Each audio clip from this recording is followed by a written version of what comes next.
Здравствуйте! В эфире новости Татарстана, в студии Даяна Саитова. И начинаем с истории ТАССР.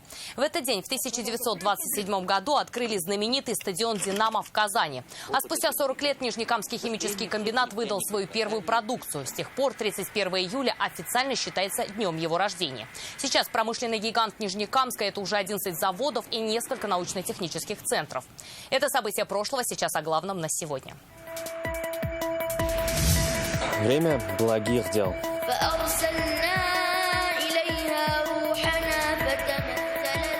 Все за единым большим столом. Как сегодня в республике отметили Курбан-Байрам, расскажет Салават Мухаммадулян. На Курбан всем селом. Часть нуждающимся, часть соседям, друзьям. Как праздник жертвоприношения отмечают вдали от города. Увидел Рамиль Шайдуллин. Дворы ждут перемен. Наши дети будут ходить по ровным дорогам и играть на оборудованных площадках. Как президентская программа «Наш двор» реализуется в Челнах, увидела Вероника Гайнудинова. Нововведение в земледелии.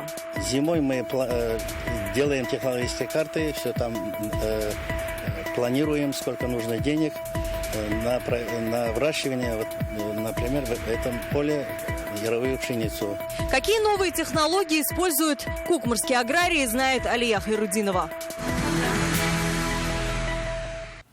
Сегодня один из главных мусульманских праздников – Курбан-Байрам.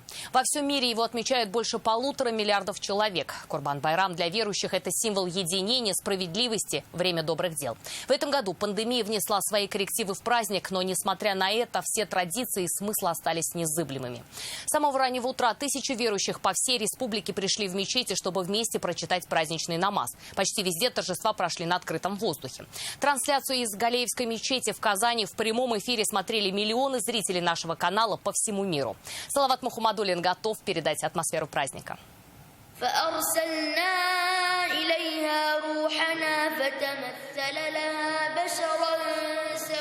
Еще до рассвета, пока верующие только собираются, в мечети уже звучат аяты Корана. Сегодня здесь непривычно мало людей по случаю Курбан-Байрама. Многие верующие послушались советов эпидемиологов и встретили праздник дома. В Галеевской мечети сегодня среди прихожан Рустам Миниханов, Нагаид Гамази с президентом и Азгат Сафаров. К сожалению, из-за пандемии мусульмане не смогли поехать в хадж. Однако и в эти дни испытаний у мусульман не стало меньше милосердия и доброты, которые присущи Курбан-Байраму. Молитвы сегодня не только в мечетях, но и у мусульманских храмах при входе на открытом воздухе. Это согласно рекомендациям Роспотребнадзора. Все ради безопасности верующих. По возможности соблюдение дистанции с масками и со своими ковриками для молитвы. Так, праздничный намаз сегодня прошел в мечети Аль-Марджани. И что интересно, несмотря на прогнозы синоптиков, погода выдалась идеальной. Я верил, что не будет дождя, и альхамдулилля, дождя не верил, что не будет. Потому что, как если вы замечали, всегда погода хорошая. Потом она может портиться, но во время проведения праздничной намаза всегда хорошая погода. Также на улице, именно у мечети Марджани, Курбан-Байрам отмечали и в советские годы. В середине прошлого века это было единственным местом в Казани, где разрешали проводить праздничную молитву. И такая традиция переходит из поколения в поколение. Сначала со старшим ходили, в этом году с младшим уж пришли. Вы, наверное, в свое время со своим отцом ходили. Со своим отцом ходил. Сейчас уж приходится со своими детьми ходить. Курбан-Байрам для каждого он имеет свое особое значение. Если мы имеем конституцию, которая нам гласит право поведения, а это эта конституция нашей души. Традиции. Это как настоящий, как раньше праздник сделали, мы тоже продолжаем. Это один из главных мусульманских праздников. Суть – приближение к Аллаху через благое дело. Помочь нуждающимся, старшему поколению, детям в праздник по умолчанию. Те, у кого нет материальной возможности, делают добрые дела. Например, помогают соседям по дому или навещают пожилых, чтобы просто поговорить. Большую роль в этом деле играют благотворительные фонды и движения. Так с миру по нитке удается сделать чью-то жизнь лучше и светлее. Один из главных обрядов Курбан-Байрама – жертвоприношение. Одну часть барашка верующий оставляет себе, вторую отдают родственнику, третью – нуждающемуся. Для меня это вот не то, что забой, ну, грубо скотины, да, а именно как бы во благо чего, с какими помыслами, ради кого.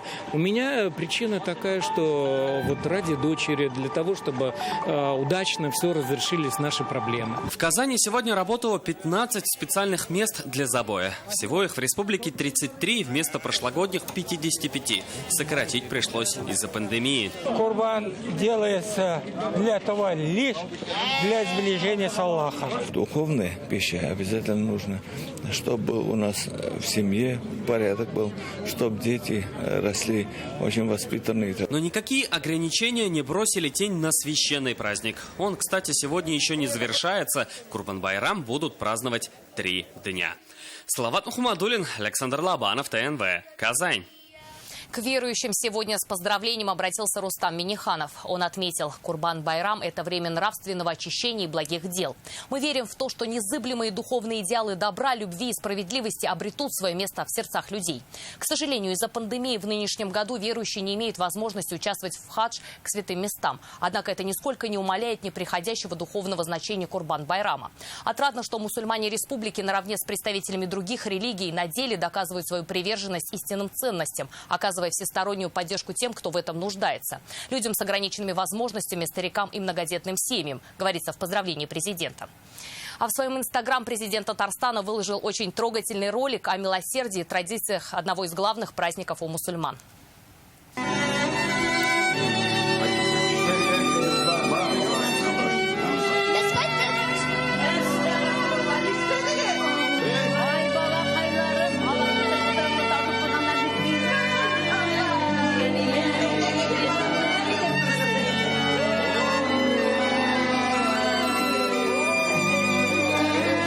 Бүләкләр алу нинди күңелле, ә башкаларга ярдәм итү тагын да күңеллерәк.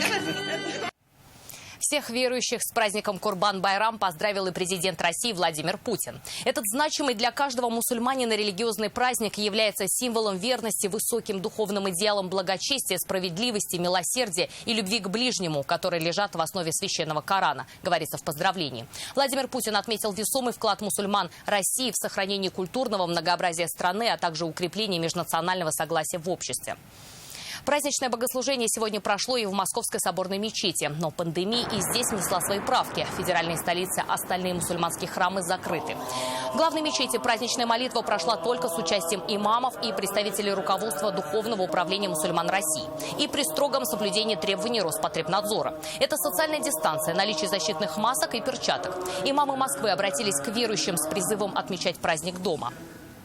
Мы призываем всех российских мусульман оказать широкую благотворительную деятельность, проявить заботу о тех людях, которые по причине пандемии, коронавируса остались без работы, остались лишенными возможности для существования, чтобы они в эти дни оказали поддержку, помощь и поделились любовью. В сельских глубинках большинство мечетей были закрыты, и праздничные молитвы читали на открытом воздухе. Именно в деревнях этот праздник проходит особенно душевно, в семейном кругу и за большим столом. Пример – село Большая Отня и живущая там семья Валидовых. Уже порядка 30 лет 3 поколения семьи отмечают Курбан-Байрам, соблюдая все каноны. В гостях побывал и Рамиль Шайдуллин. 3:30. Все мужчины семьи Валидовых идут на намаз. Глава семейства Альберт Валидов, его дядя, племянник. Специально ради этого вчера они приехали в родительский дом. По традиции Курбан-Байрам собирает вместе 3 поколения.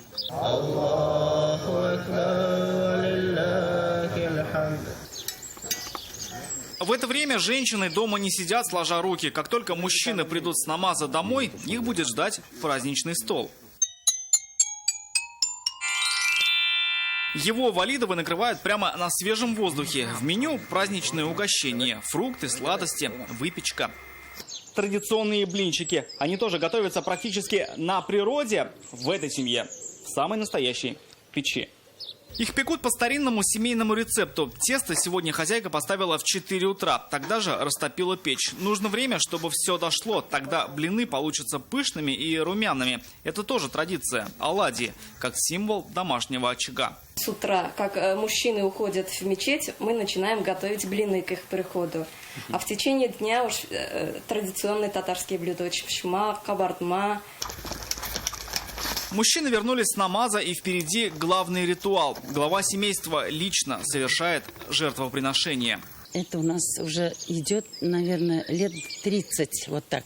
Сначала у меня муж был жив-здоров он, а сейчас вот сын. Альберт Валидов, врач, за жизнь сделал сотни сложнейших операций, спас жизни десяткам людей. Для него этот праздник добра, единения, помощи и все с молитвами о здоровье. Часть пойдет, как по-татарски, ашуткарабес, часть как бы нуждающимся, ну, часть соседям, друзьям. Их Валидовы ждут и у себя. Гостей ждет праздничная трапеза. В этот день двери дома Валидовых открыты каждому. Рамиль Шайдуллин, Ринат Сафин, ТНВ, Атнинский район. Традиционно в этот день в Мекке завершается обряд хаджа. Но впервые за 88 лет в этом году он проходит без иностранных паломников. Обычно к святым местам Саудовской Аравии съезжается более 2 миллионов верующих, тысячи из них мусульмане из Татарстана. В этом году из-за пандемии участвовать в хадже разрешили лишь 10 тысячам человек. В основном это местное население. На этих кадрах видно, как выглядел хадж в Мекку в августе прошлого года. А это опустевший город сегодня. Присутствующие обязаны пройти тест на коронавирус и соблюдать дистанцию на площади вокруг главной мусульманской святыни Каабы. Прикасаться к ней в этом году запрещено. После возвращения домой паломники отправятся на 2-недельный карантин. Хадж продлится до 2 августа. В начале выпуска вы увидели уникальные исторические кадры празднования Курбан-Байрам в 1945 году. Священный праздник в этот год выпал на 15 ноября. Как следует из отчета Уполномоченного совета по делам религии при Совете министров ТССР, в намазе приняли участие 25 тысяч человек. Только в мечети Марджани, единственной тогда официально действующей мечети в Казани, на праздничный намаз собрались 13 тысяч верующих. Большая часть людей молилась на ближайших улицах, так как мусульманский храм не мог вместить всех желающих. Религиозную оттепель историки связывают с Великой Победой. За годы войны произошла переоценка духовных ценностей. Многие в тяжелые военные дни ушли в религию и молились за спасение своих родных и близких. Все это и определило высокий религиозный подъем в первый послевоенный праздник Курбан-Байрам. Несмотря на голод, как я уже сказал, конечно, тогда это было не так массово, потому что во многих случаях это было под запретом. Тем не менее, наши бабушки и дедушки, они совершали заклание животных, то есть они совершали жертвоприношения ради Всевышнего Аллаха. Курбан-Байрам действительно праздник добрых дел. И сегодня помощи татарстанцев ждет семья Абшаровых из Нижнекамска. 27-летнему Кириллу срочно требуется операция. У молодого человека выявили опухоль в голове. Состояние ухудшается с каждым днем. Сумма нужна небольшая, но требуется прямо сейчас. Мы просим вас взять ручку и блокнот, чтобы записать реквизиты банковской карты. Жизнь Кирилла Абшарова сейчас зависит от нашей с вами поддержки. Молодой здоровый парень буквально за месяц оказался прикован к больничной койке. А началось все с обычных головных болей. Сделали снимок, обнаружили опухоль в голове. 1 июля 2020 года у него онемела рука правая. И также речь была как-то искажена. После чего мы обратились в приемный покой в ЦРБ. Нижнекамца местные доктора направили казанским нейрохирургам. Сейчас он находится под наблюдением в МКДЦ. Единственный путь к выздоровлению – операция, провести которую согласились медики московской клиники. Но ждать квоту нужно больше полугода, а время уходит необратимо. Состояние Кирилла ухудшается с каждым днем. Ему становится все хуже с каждым днем. Ему уже питание подключили, он уже не может есть самостоятельно, не ходит в туалет, он просто лежит. У него начала отниматься вторая сторона. Мне очень тяжело видеть, слышать, как мой муж тихо, медленно умирает. Операция стоит 1 миллион рублей. Друзья, родные, просто посторонние люди откликнулись на беду молодой пары. На сегодняшний день удалось набрать половину суммы. Нужно еще 500 тысяч. Ситуация тяжелая и очень мало времени. Поэтому просим помощи и хотим, чтобы неравнодушные люди Нижнекамска обратились. И кто сейчас помог, потому что нужен 1 миллион рублей, уже помогли за маленький срок 550 тысяч уже собрали денег, но еще буквально половина осталась. Пожалуйста, помогите, кто чем может. Даже любая сумма, 10 рублей, 20 рублей, 30 рублей, может помочь спасти моего мужа. Пожалуйста, прошу, помогите. Всех, кто захочет помочь молодому человеку вернуться к здоровой жизни, могут перевести деньги на реквизиты или номер телефона, указанный на экране. Светлана Звонарева, Айгуль Яблонская, Евгений Лызаев, ТНВ, Нижнекамск. Это новости Татарстана, и смотрите далее. Дворы ждут перемен. Наши дети будут ходить по ровным дорогам и играть на оборудованных площадках. Как президентская программа «Наш двор» реализуется в Челнах, увидела Вероника Гайнудинова. Мозаика столетней истории ТАССР. Частичку истории народа, который живет в нашем Татарстане. В Национальном музее Татарстана готовится крупнейшая историческая выставка. Чем удивят гостей? Подробности у Натальи Мезиной. Мы продолжаем выпуск и переходим к другим темам. 33 новых случая заболевания COVID-19 выявили в Татарстане. И большинство заболевших подхватили вирус на территории республики. 6 госпитализированы, 27 получают лечение на дому. Больше всего новых случаев, как и прежде, в Казани. Это 18 человек. Второе место занимают Набережные Челны. Напомним, официально с начала эпидемии в Татарстане зафиксировано 5602 случая заболевания коронавирусом. Несмотря на пандемию, во всех городах и районах республики продолжаются масштабные работы по благоустройству дворов. По президентской программе только в Автограде в этом году благоустроят 131 дворовую территорию. Только в 47-м комплексе Преображения ждут 16 площадок. Вероника Гайнудинова увидела, как они меняются. Это 47-й комплекс в новом городе Челнов. Жители здесь долго не могли прийти к общему решению, как благоустраивать двор. Для одних главная парковка, другие были против нее. Третьи просили большую детскую площадку, а еще озеленение территории. Но всех волновали дороги, а сейчас здесь делают новое дорожное покрытие. На данном участке у нас привлечено около 17 единиц техники. Работает больше 25 человек. В данный момент занимаемся фрезерованием старого асфальтного покрытия. Готовимся дальше к укладке нового полотна. Пожелания всех жителей учли, провели собрание и обсуждение. Сейчас челнинцы контролируют, как меняется их двор. Обновления, говорят, ждут с нетерпением, ведь его здесь не было давно. Я даже не ожидала, что такая программа будет, потому что вот за 40 лет практически благоустройства никакого не было. Ну, то, что жильцы вот сажают цветочки и все. Рады, что наконец-то у нас будут дороги хорошие, будем спокойно ездить, не кочка на кочке. Наши дети будут ходить по ровным дорогам и играть на оборудованных площадках. Из-за пандемии в некоторых комплексах Челнов работу на время приостанавливали. Сейчас ремонт возобновлен. Работу возобновляем. Это все выходят на объекты. Как можно меньше будет неудобств для наших жителей, потому что программа, в общем, только для них. Для них мы ее делаем. Работы ведутся в 62 дворах. Это 151 дом. Работы ведутся, значит, по обустройству дорожного покрытия, тротуаров. Далее будет частичное озеленение будет, освещение, естественно, установка МАФов и площадок под ТКО. Президентская программа «Наш двор» продлена до 2024 года. По ней отремонтируют больше 1000 дворов по всей территории. На все 50 миллиардов рублей. Вероника Гайнудинова, Ильшат Аюпов, Рамиль Закиев, ТНВ, Набережные Челны. 4 новоселья в одном районе. Открытие сразу нескольких социально-культурных объектов состоялось в Буинском районе. По программе капремонта в городе и селах обновились сельский дом культуры, спортивная площадка, а также 2 детских сада. По всем объектам реконструкции проехала наша съемочная группа. Танцами и песнями встречают гостей главные герои праздника. Открытие детского сада малыши и их родители ждали несколько месяцев. И вот обновленный дом готов принять своих маленьких хозяев. Капитальный ремонт в детском саду провели благодаря республиканской программе. Общая сумма финансирования более 8 миллионов рублей. На эти средства обновили фасад здания и благоустроили территорию. Праздничное настроение у всех жителей микрорайона, у родителей, даже вот могу сказать, даже жителей города. Детский сад после капитального ремонта открыли в селе Чувашские Кищаки. Здание было построено 32 года назад и за это время порядком обветшало. Капремонт дал ему вторую жизнь. Мы очень рады, что нам построили новый садик. Я рада, что мои дети будут в новый садик ходить. При том, что не только 2, еще и 3 на подходе. Да и все родители благодарны за новый садик. В селе Тенгаш гостей встречали хлебом, солью и квасом. Здесь открылся отремонтированный дом культуры. Здание долгое время было в плачевном состоянии. 11 миллионов, выделенные республикой, преобразили очаг культуры. 52 года прошло. Соответственно, за этот период времени дом износился, был в неудовлетворительном состоянии. Но благодаря поддержке президента вот этот вот дом на сегодняшний день обновился, соответствует самым современным стандартам. Сделали в нашем клубе очень красивый ремонт. Рабочие молодцы. Все очень быстро привели в порядок. Мне и всем остальным жителям очень нравится.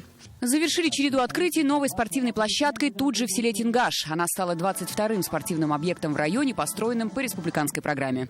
Светлана Звонарева, Наталья Смирнова, Айрат Насрулов, ТНВ, Буинский район. Вот до чего техника дошла. Трактор на автопилоте, уборка со спутника, а семена выращиваются онлайн.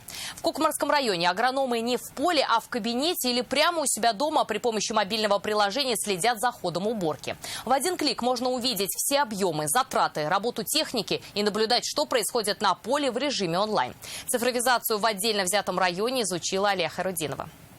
Вид работы, ширина захвата, башкасын кертеп, мин подтверждаете бухгалтера. Здесь все как на ладони. Если раньше главному агроному Муниру Галимзянову нужны были как минимум сутки, чтобы объехать все поля, а пашня здесь в 2500 гектаров, то сейчас достаточно взгляда. За всем он следит через специальную программу, где и как работает техника, сколько горючего тратят, все онлайн. Причем мобильное приложение, не обманешь. Все затраты каждый день, что мы делаем, что используем. Средства защиты, удобрения, ГСМ, все это фиксируется в этом программе и передается на Адаптис 1С. И никакой бюрократии. Все данные в режиме реального времени получают и в бухгалтерии. Сейчас, в разгар уборки урожая, один день год кормит. Устранить внеплановые ошибки руководители могут даже с телефона. Автоматизированная система, в телефоне у меня отдельная программа. В любое время я могу смотреть, что у меня использовано. Например, в это поле планировалось 25 тысяч рублей, но у меня вот в настоящее время 13 950 рублей уже затрачено. Но главная цель фермеров не количество, а качество. Поэтому привычные комбайны для них прошлый век. Стоят только в качестве памятника. Да и трактором на автопилоте со встроенным опрыскивателем агрономов уже не удивить. Фермеры выращивают элитные семена льна, многолетние бобовые и злаковые травы уже 14 лет. И постоянно пробуют что-то новое. Новшество, ноу-хау для нас это не чушь. Мы сами ищем, ездим куда угодно, чтобы взять себя опытом. Самое главное богатство у нас – это люди, у нас замечательные специалисты. Передовых специалистов в команде 25 человек. Их мини-агроиннополис уже начинает работу над следующим цифровым проектом – определять готовность полей к уборке урожая по спутниковым снимкам. Алия Хайрудинова, Наталья Мезина, Рания Абдрахманова, Ренат Сафин, ТНВ, Кукмарский район.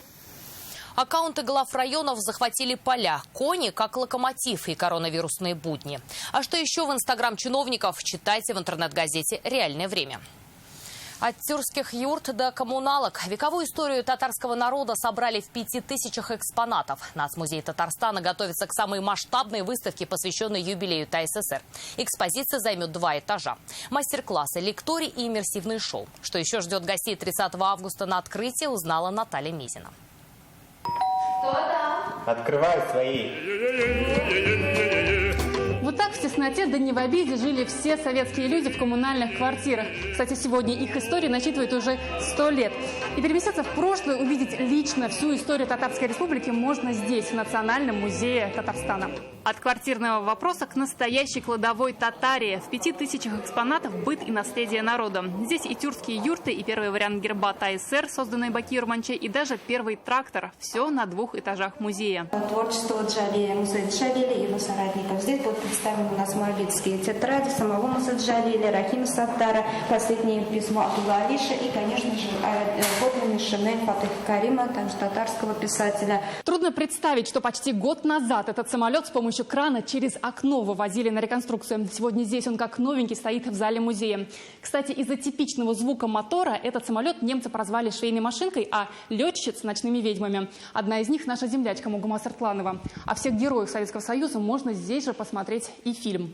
За 125 лет экспозиция музея непрерывно пополняется. Личные вещи дарят и известные люди. Например, один из последних подарков – концертный фрак дирижера Александра Сладковского. Эту экспозицию, которую скоро мы откроем, она, конечно же, несет частичку истории народа, который живет в нашем Татарстане. Самые важные политические решения о будущем нашей республики принимались именно за этим местом, ведь это подлинный стол первого президента Республики Татарстан Минтимира Шаймиева. Вообще, в целом, весь этот зал посвящен брендам республики за последние 30 лет. Это и костюмы волонтеров Универсиады 2013, театральные награды, а также макеты градообразующих предприятий. Сейчас в залах наводят последние штрихи. Ровно через месяц музей встретит гостей. Торжественное открытие будет идти на протяжении 10 дней. Наталья Мезина, Данил Филатов, ТНВ, Казань. А у нас на этом все. Еще больше новостей в наших соцсетях ВКонтакте и Инстаграм. Сейчас прогноз погоды. До встречи.